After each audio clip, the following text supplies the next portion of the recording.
the universities of this country, where they're creating all manner of, no platforming of people, where certain people and certain views are not to be tolerated, where instead of becoming seats of learning, they've actually become seats of censorship. And a study that's been done by Policy Exchange has found actually that the entire nation in which we live is losing faith in universities because they sneer at patriotism. They sneer at people who voted to leave the European Union, for example. They sneer at anybody who happens to be a Tory. They sneer at anyone who says that we'd quite like to control our own borders.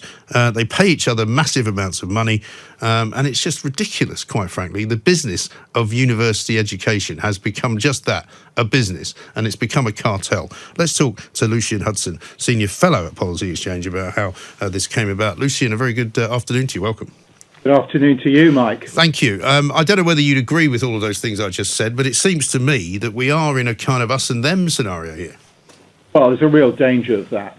I mean, what I've done with my study, having spoken to more than 50 people across the UK higher education sector, is picked up on a study that was done in November 2018 that said that the public are neutral or positive towards universities. Now, I've interrogated that. 48% clearly are positive, but that leaves 52% who are neutral or negative or don't know.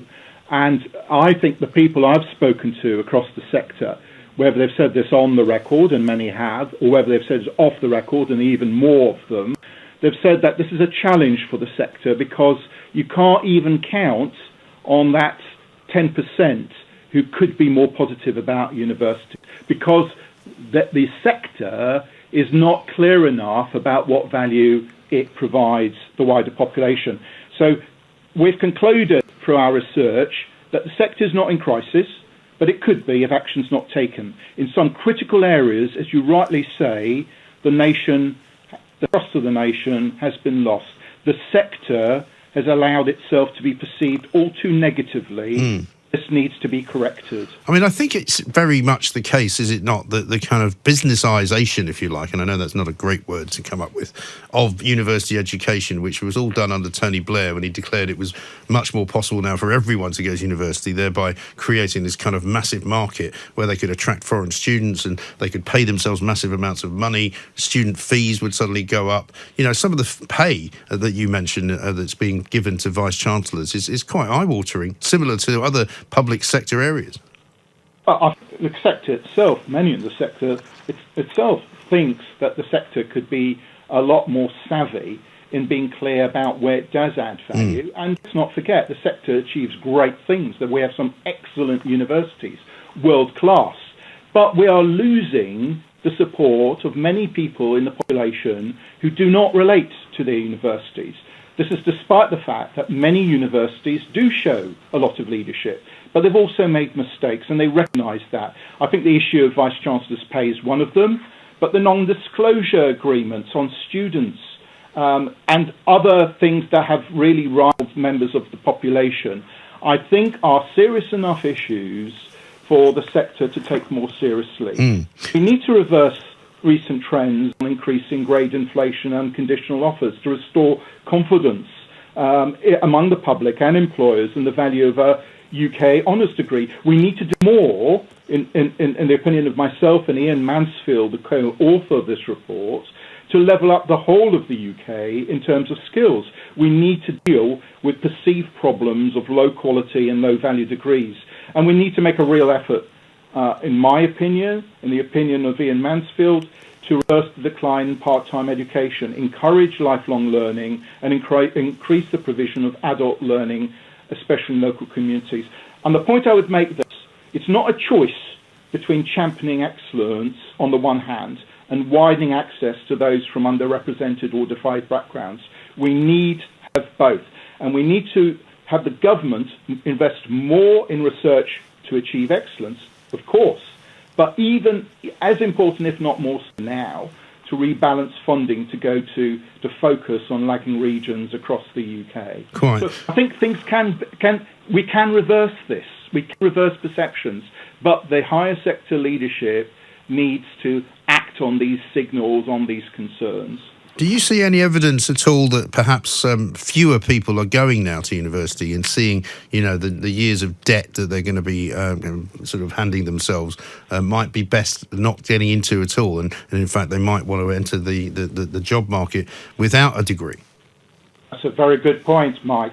I mean, we know that the undergraduate dropout rate has been steadily rising for several years now.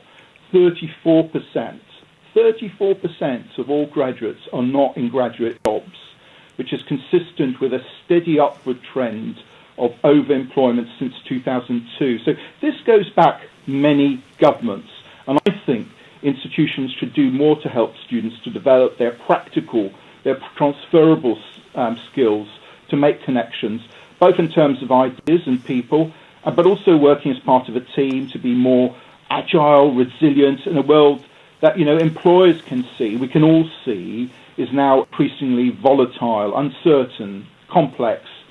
And I think university experience at any point in life still gives people an insight into possibilities they would never have previously imagined.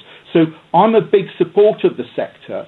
What I'd like the sector now to do is take heed of these warnings and act more boldly. Yes. And what about the sort of no platforming and that kind of behaviour, the sort of what I regard as the narrowing of the mind rather than the broadening of it? Why are they doing that, and what will make them stop? Very good question. I'm entirely with you. I mean, universities, if they're anything, are universal. Yeah. They're there to hold very different perspectives. They're there to hear different ideas. They're there to have a conduct of a reasoned or reasonable debate, and we should hear one another out, even though we might not agree. So it's unacceptable, in my view, for universities not to be safe places where people can express their views. Equally, they need to make sure that any student or any group of students do not feel intimidated. So I think there's some real issues there, and the sector has different views about how to tackle this. But on the whole, I think people will respect the sector even more if it showed that it was not going to tolerate attacks on free speech and encouraged freedom of speech, freedom of thought. That's what makes universities, I think, the conveners of the nation, conveners of the community, to get together different people with different views and let them have their say, but equally, at a university level, really think it through, show critical thinking, question not only the assumptions of others, but question one's own assumptions. Well, exactly right, because, certainly it was a long time ago, but when I went to university, it was all about meeting people from different backgrounds, from different parts of the world, as well as different parts of the country, who could tell you things that you didn't know anything about, that could give you experiences that you'd never had, that could kind of share with you why they thought something that you didn't think. I can't imagine how awful it must be to go to university and have to hide in a corner because you're worried about speaking up about something in case you get sort of castigated. Well, I mean, I'm afraid there are too many people who are, for quite understandable reasons, anxious, concerned. Yeah. I think, the job of leadership is to take sometimes tough, uncomfortable decisions. And this is not easy. This is a nation that we know is only too divided on too many issues. I think the one thing that we should not be divided on is the quality of our education. Everybody stands to benefit from that if they get a chance to study and if they get a chance to see through their studies. And the challenge, I think, of increasing trust in our universities is, I think, one of the main themes that Ian Mansfield and I in Policy Exchange are here addressing.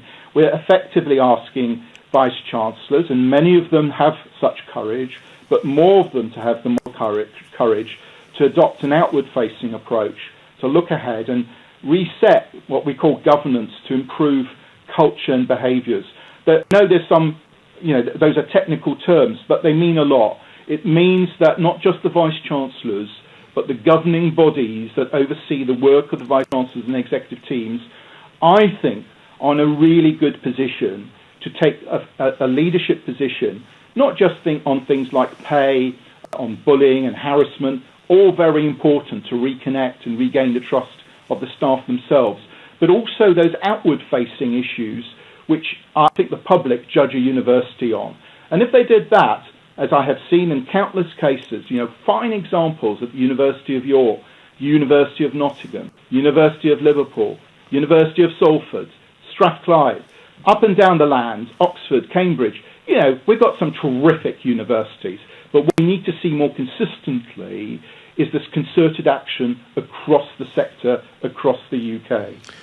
Lucian Hudson, thank you very much indeed. Lucian there from the Policy Exchange, Senior Fellow, author of Universities at the Crossroads.